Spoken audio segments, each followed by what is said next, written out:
इतिहासलाई जस्ताको तस्तै बचाएर राख्नु निकै महत्त्वपूर्ण काम हो। विभिन्न कालखण्डमा निर्माण गरिएका ऐतिहासिक सम्पदाको जगेर्ना मार्फत नै इतिहास बचाउन सकिन्छ। ऐतिहासिक एवं पुरातात्विक सम्पदा राष्ट्रको पहिचान पनि हो। प्राकृतिक विपदको कारण क्षति हुने ऐतिहासिक सम्पदालाई पुरानै शैलीमा उठाउनु झन चुनौतीपूर्ण काम हो। वैज्ञानिक विधिको प्रयोग गरी जीर्ण घर तथा भवनलाई सुरक्षित बनाउने विधिलाई रेट्रोफिटिङ अथवा प्रबलीकरण भनिन्छ। चुनौतीलाई अवसरको रूपमा रूपान्तरण गर्दै राष्ट्रिय पुनर्निर्माण प्राधिकरणले 2072 सालको विनाशकारी भूकम्पबाट क्षति भएका पुरातात्विक महत्त्वका ऐतिहासिक दरबारहरूको प्रबलीकरण मार्फत निर्माण गर्ने काममा प्राधिकरण अहोरात्र लागि परेको छ। प्राविधिक सुझाव अनुसार सम्भव भएका निजी आवास, सार्वजनिक भवन र सांस्कृतिक सम्पदाहरूको प्रबलीकरण कार्य प्राधिकरणले गरिरहेको छ। देशकै मुख्य प्रशासनिक केन्द्र सिंहदरबार, केसर महल, बाल मन्दिर, बबर महलको सडक विभाग लगायतका भवनहरूको अहिले प्रबलीकरण मार्फत तीव्र गतिमा थप मजबुत बनाउने गरी आधुनिक र उच्च तहको प्रविधिको प्रयोग गरी प्रबलीकरण गर्दैछ। प्राधिकरण अन्तर्गतको केन्द्रीय आयोजना कार्यान्वयन इकाइ भवनले ऐतिहासिक भवनहरूको मौलिकतालाई कायम राख्दै प्रबलीकरणको विधिबाट सम्पदा जोगाउने काम गरिरहेको छ। प्रबलीकरण मार्फत ऐतिहासिक भवनहरूको वास्तुकला, सौन्दर्य र मौलिकतालाई बचाउने काम भएको छ।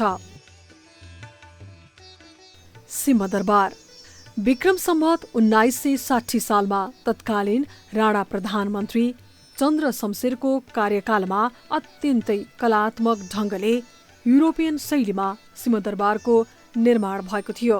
वास्तुकला तथा ललित कलाका दृष्टिकोणले निकै उत्कृष्ट यस 5 तले भवनका विशेष गरी 4वटा महत्त्वपूर्ण भागहरू रहेका छन्। विक्रम सम्वत 2030 सालमा आगलागी हुँदा दरबारको पश्चिमी मोहडा बाहेक उत्तर पूर्व र दक्षिण भाग जलेर नष्ट भएको थियो। आगलागीबाट नष्ट भएका 3वटा खण्डको विक्रम सम्वत 2037 सालमा पुरानै शैलीमा नयाँ प्रविधि तथा आधुनिक निर्माण सामग्रीहरू प्रयोग गरी संरचनालाई भूकम्पीय जोखिम धान्न सक्ने गरी पुनर्निर्माण गरिएको थियो। तर 2072 आएको विनाशकारी भूकम्पले यस भवनलाई नराम्ररी क्षति पुर्यायो। भूकम्पले क्षति पुर्याएको भवनलाई पुरानै शैलीमा प्रबलीकरण गर्ने कि भत्काएर पुनर्निर्माण गर्ने भन्ने विषयमा केही वर्ष बहसको विषय बन्यो। अन्ततः राष्ट्रिय पुनर्निर्माण प्राधिकरणले सम्पदालाई जोगाउने नीति अनुरूप प्रबलीकरण मार्फत नै सिंहदरबार निर्माण गर्ने निर्णय गरेको थियो। भवनको उत्तर पूर्व र दक्षिण खण्डको प्रबलीकरण 2077 फागुन 3 गते सम्पन्न भएसँगै भूकम्पको कारण हटेको प्रधानमन्त्री तथा मन्त्री परिषदको कार्यालय पुनः सोही भवनबाटै सञ्चालनमा आएको छ।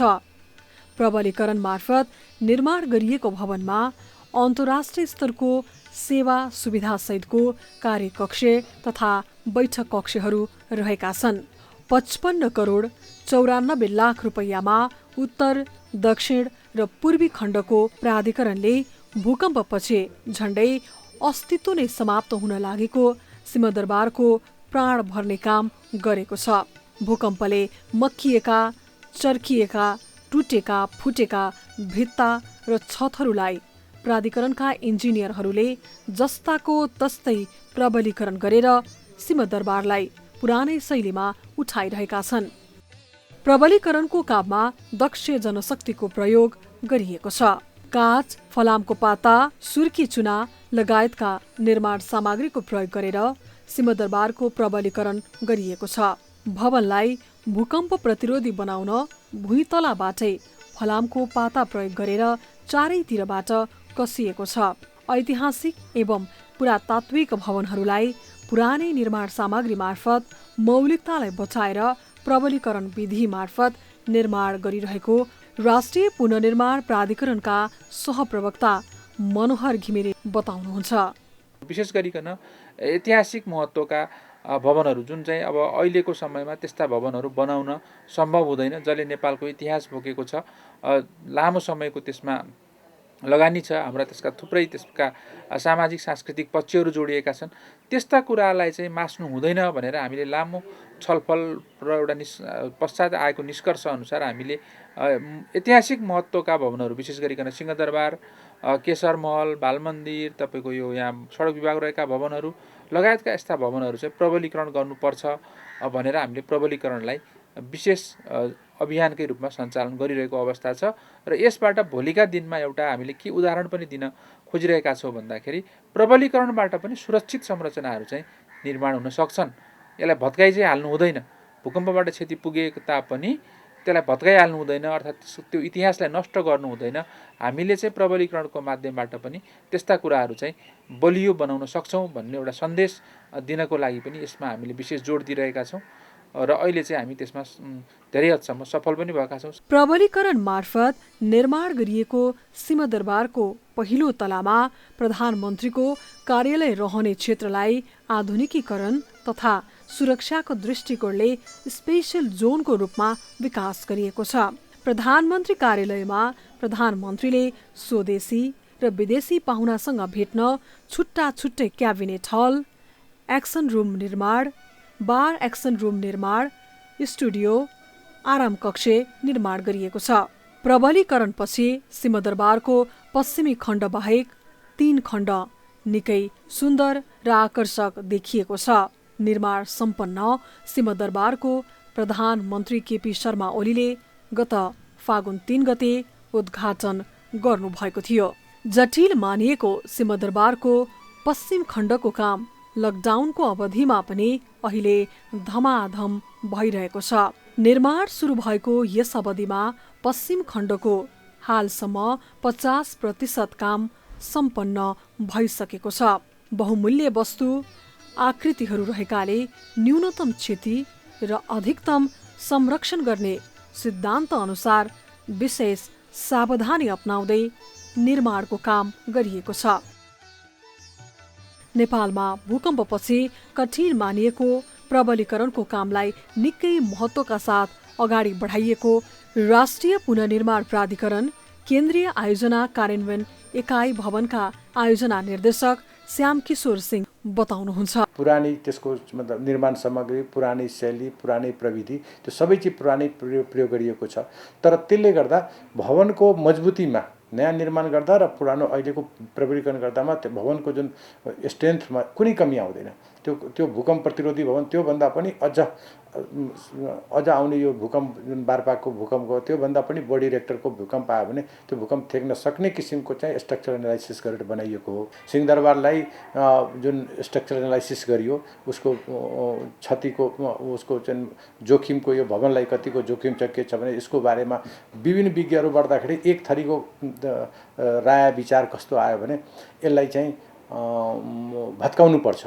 अर्को थरीको विज्ञहरूको भनाइ के भयो भने हैन यसलाई चाहिँ नभत्काउने र सिंहदरबार चन्द्रशमशेरको पालामा बनेको भवनलाई जस्ताको त्यस्तै अरू पुस्ताले हस्तान्तरण गर्ने विज्ञहरू आए। अनि त्यसमा एउटा क्वेसन आयो कि के यी भवन फेरि हामी प्रबलीकरण गर्दाखेरि पुरानोलाई त्यसलाई मर्मत भन्दा पनि हाई टेक्नोलोजी गर्दाखेरि त्यो भवन त्यो कमजोर हुन्छ कि हुने त्यसको होइन। त्यो भवनको पछि स्ट्रक्चर एनालाइसिस गर्दाखेरि त्यो भवन त्योभन्दा पनि अहिलेको जुन मजबुती छ त्यो मजबुती भन्दा पनि त्यो अझ मजबुत हुने भनेर ऐतिहासिक पुरातात्विक र महत्त्वपूर्ण भवनहरू जुन हाम्रा विगतका जुन समृद्ध इतिहास थिए, हामी अहिलेको कुरा विकास र समृद्धिका कुरा हाम्रा इतिहासमा पनि धेरै विकास भयो। त हामी चाहिँ विगतमा पनि पुराना कालमा पनि हामी समृद्ध थियौँ भने त्यसको परिचायक पनि हो यो एउटा एक किसिमको। त्यसैले गर्दा यसलाई चाहिँ त्यो गरिएको छ र त्यो टेक्नोलोजी जुन छ नि त्यो टेक्नोलोजी कस्तो छ भने त्यसमा भएका टेक्नोलोजी जस्तो त्यसमा लाइम सर्किटको प्रयोग जुन छ त्यो वातावरणीय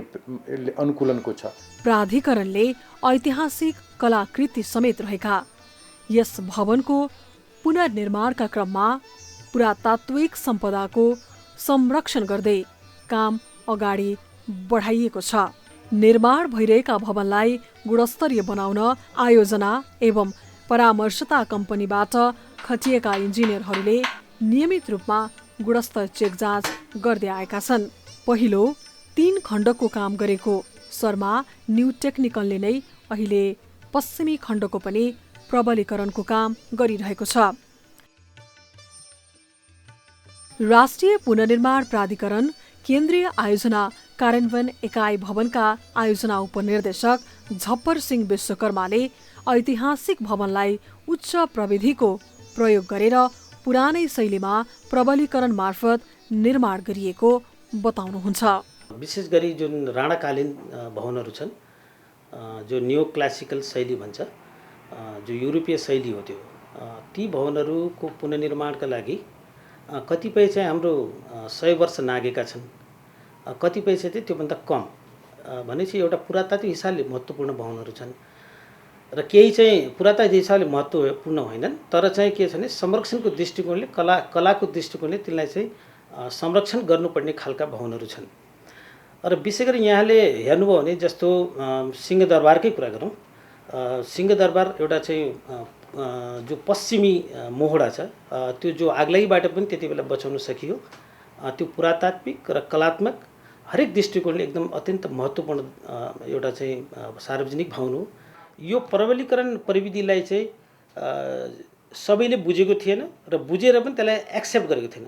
कुनै पनि प्रविधि के छ भने सामाजिक रूपले त्यसलाई चाहिँ जबसम्म ग्रहण गरिँदैन तबसम्म त्यो प्रविधि चाहिँ जनमानसमा सबैले प्रयोग गर्दैन। यसकारण हामीले हाम्रो पहिलो सन्देश दिने के थियो भने यो जुन महत्त्वपूर्ण भवनहरू जहाँ नेपालको प्रमुख प्रशासनिक केन्द्रहरू छन्, जस्तो कि अब सम्मान्य प्रधानमन्त्रीज्यू नै जुन चाहिँ अब प्रबलीकरणको भवनभित्र बस्नुहुन्छ भने, कार्यालय सञ्चालन हुन्छ भने अरू किन हुँदैन भन्ने एउटा मेसेज दिने पनि काम थियो, त्यो हामीले सम्पन्न गरेका छौँ। 2076 असोज 27बाट सुरु भएको पश्चिमी खण्डको 50% सम्पन्न भइसकेको छ भने बाँकी काम पनि तीव्र गतिमा भइरहेको छ। टेस्टहरू पनि टाइममा गरिरहन्छौँ। लाइक स्टिलको टेस्ट भयो, कङ्क्रिटको टेस्ट भयो, लाइमको टेस्ट भयो। यो खासमा ऐतिहासिक भवन पुरातत्त्वको हिसाबले हेऱ्यो भने हामीले यो लाइम सुर्खी मोटारको प्रयोग गरेका छौँ, यसमा सिमेन्टको प्रयोग गरेका छैनौँ यसमा। अनि त्यसले टाइममा हामीले चाहिँ पुल्चो क्याम्पसमा लगेर चाहिँ यसको स्याम्पलहरू बनाएर चाहिँ हामीले नियमित रूपमा चाहिँ यसको टेस्ट चाहिँ गराइराखेको अवस्था चाहिँ छ। 41 करोड 79 लाखमा निर्माणाधीन सिंहदरबारको प्रबलीकरणको काम समय सीमाभित्र नै सम्पन्न गर्ने लक्ष्य निर्माण कम्पनीले राखेको छ।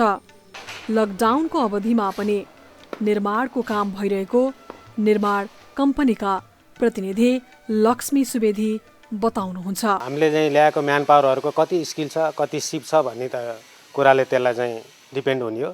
हामीले त्यही अनुसारको म्यान पावर र त्यही अनुसारको सिप भएका व्यक्तिहरूलाई हामीले चाहिँ काममा प्रयोग गरेपछि त्यो असरता रहिरहँदैन। तोकेकै समय सीमाभित्र सक्छौँ र हामीले जसरी चाहिँ हाम्रो चाहिँ परामर्शदाताहरूले जुन हिसाबको हामीलाई जसरी गर्ने भन्नुभएको छ त्यही हिसाबले गरिरहेका छौँ। त्यही हिसाबले गर्दै जाँदाखेरि, त्यही सेड्युलमा गइरहँदाखेरि हामी हाम्रो सीमामा चाहिँ अवश्य नै सक्छौँ। प्राधिकरणले भूकम्पले क्षति पुगेका घर तथा भवनलाई पनि प्रबलीकरण विधि मार्फत बलियो बनाउन सकिन्छ भन्ने सन्देश ऐतिहासिक भवन निर्माण गरेर दिएको छ। देशकै मुख्य प्रशासनिक केन्द्र सिंहदरबारलाई प्रबलीकरण गरेर सञ्चालनमा ल्याउन सक्नु प्राधिकरणको सफलता हो।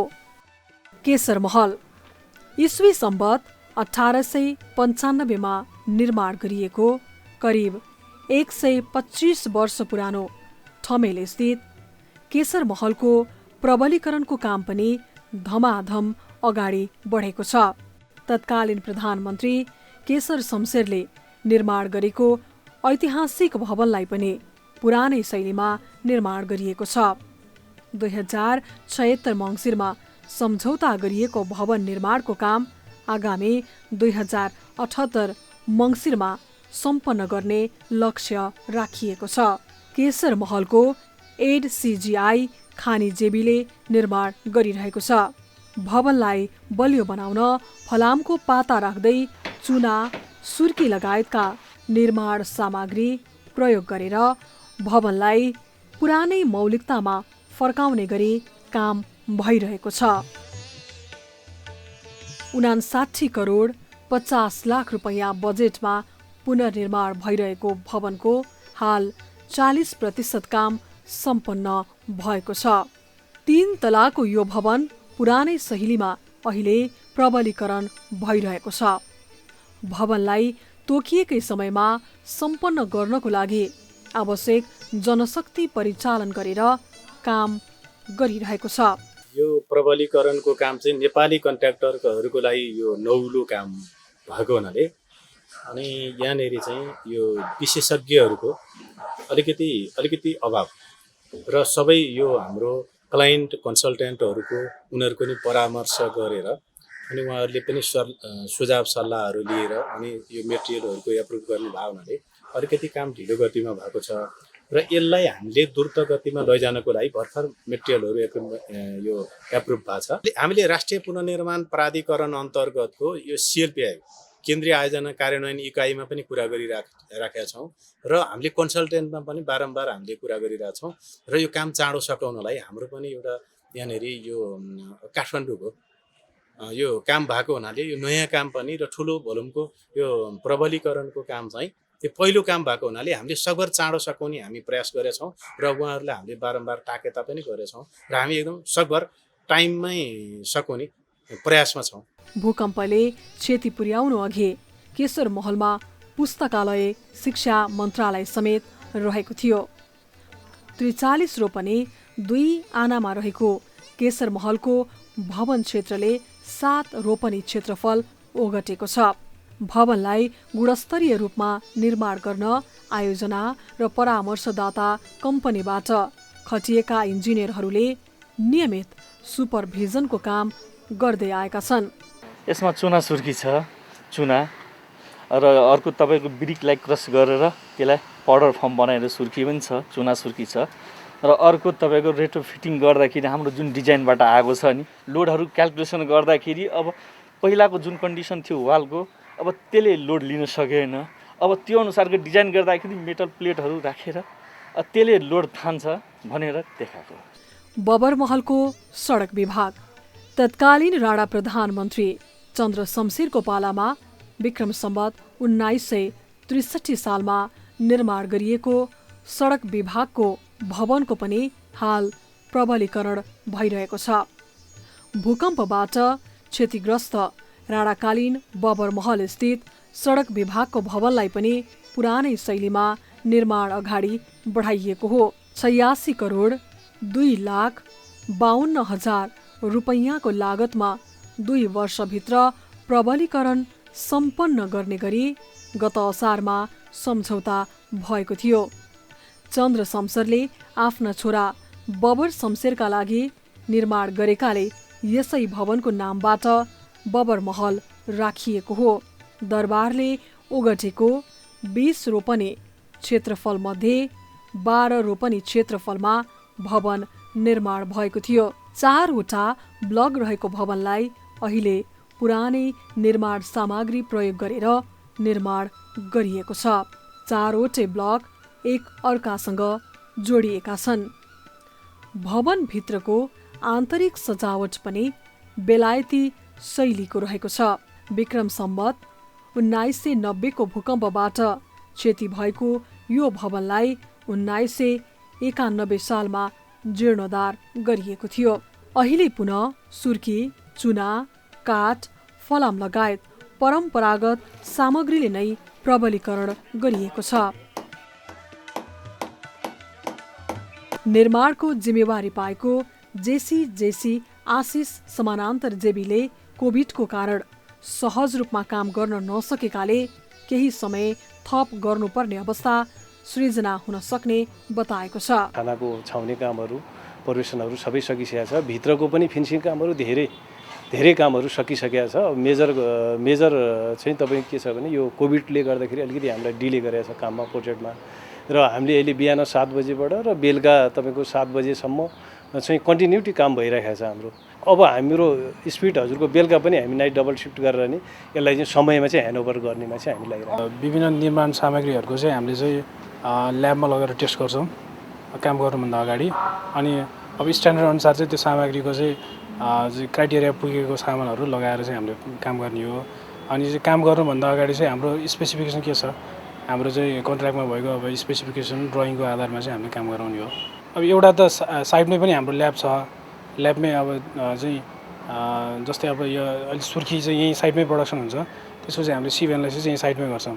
अनि अब जुन सामग्रीहरू चाहिँ साइडमा चाहिँ तपाईँको चाहिँ टेस्ट गर्न चाहिँ सम्भव हुँदैन त्यस्तो सामग्रीहरूलाई चाहिँ हामीले चाहिँ बाहिर ल्याबमा लगेर इन्डिपेन्डेन्ट ल्याबमा लगेर चाहिँ हामीले टेस्ट गर्छौँ। बाल मन्दिर त्यसै गरी नक्साल स्थित ऐतिहासिक बाल मन्दिरको पनि प्रबलीकरण विधिबाट पुनर्निर्माणको काम भइरहेको छ। 52 करोड 54 लाख लागतमा 2076 कार्तिकमा ठेक्का सम्झौता भएको यो भवन 2078 मङ्सिरमा सम्पन्न गर्ने गरी काम भइरहेको छ। विक्रम सम्वत 1988 मा भीम शमशेरले निर्माण गरेको भवन 2021 सालमा बाल मन्दिरको रूपमा सञ्चालनमा आएको थियो। लुम्बिनी रविना जेभीले निर्माण गरिरहेको बाल मन्दिरको काम पनि धमाधम भइरहेको छ। गारोलाई बलियो बनाउनका लागि जगबाटै फलाम राख्दै माथिल्लो तलासम्म मजबुत ढङ्गले नट कस्ने काम भएको छ। 7 रोपनी क्षेत्रफलमा फैलिएको बाल मन्दिरको भवन निर्माणमा सुर्खी, चुना, काठ लगायतका निर्माण सामग्री प्रयोग गरिएको छ।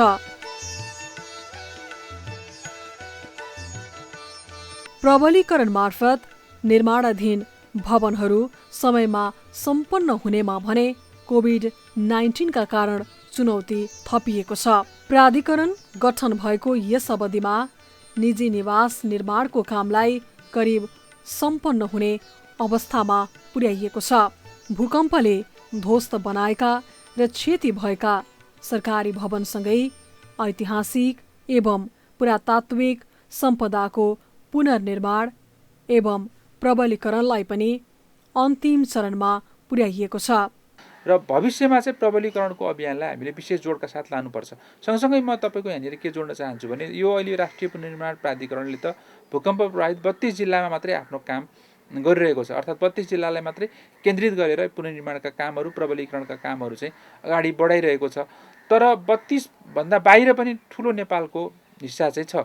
त्यहाँका तपाईँका निजी आवासका घरहरू, सरकारी भवनहरू वा सांस्कृतिक सम्पदाका भवनहरू, सार्वजनिक भवनहरू, यी सबैमा पनि तपाईँको के त प्रबलीकरण चाहिँ विशेष अभियानको रूपमै नेपाल सरकारले एउटा विशेष निर्णय गरेर एउटा प्रबलीकरणलाई चाहिँ विशेष जोडका साथ सञ्चालन गर्न सक्यो भने भविष्यमा हुने जुन आउने विपदहरू छ त्यो विपदबाट कमभन्दा कम क्षति चाहिँ मुलुकलाई पुर्याउन सकिन्छ। त्यसकारण यसतर्फ चाहिँ सबै लाग्नुपर्छ। हाल पुनर्निर्माण भइरहेको भवनहरू राष्ट्रिय भवन संहिताले मागेको सुरक्षा प्रत्याभूत हुने गरी प्रबलीकरण गरिएको छ। पुरानै शैली, पुरानै निर्माण सामग्री, पुरानै पद्धति र पुरानै कलाकृतिलाई जस्ताको तस्तै तर बलियो प्रशस्तै भन्ने सिद्धान्तबाट प्रबलीकरण गरिएको छ। सरकारले यस अवधिमा 2072 सालको विनाशकारी भूकम्पबाट क्षतिग्रस्त रानीपोखरी, दरबार हाई स्कुल, धरहरा लगायतका ऐतिहासिक सम्पदाको पुनर्निर्माण सम्पन्न गरिसकेको छ। नेपालको मौलिक कला संस्कृति बोकेका ऐतिहासिक भवन एवं सम्पदाको संरक्षण गर्दै प्रबलीकरणलाई आगामी दिनमा पनि निरन्तरता दिन आवश्यक छ। आगामी दिनमा भूकम्पबाट हुन सक्ने जनधनको क्षतिलाई न्यूनीकरण गर्न सरकारले देशव्यापी रूपमा नै प्रबलीकरणको कामलाई अभियानकै रूपमा अगाडि बढाउन जरुरी छ।